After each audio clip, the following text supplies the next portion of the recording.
స్తుతి స్తుతి అని స్తుతుల సింహాసనమే దేవనీకై వేసెదా.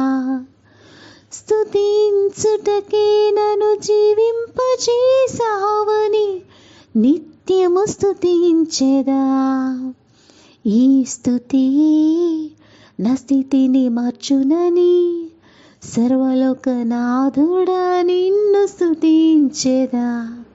స్తుతించుటయే మంచిది మనోహరమని శోభస్కరమని తలచెదా. స్తుతి స్తుతి అని స్తుతుల సింహాసనమే దేవనీకై వేసెదా.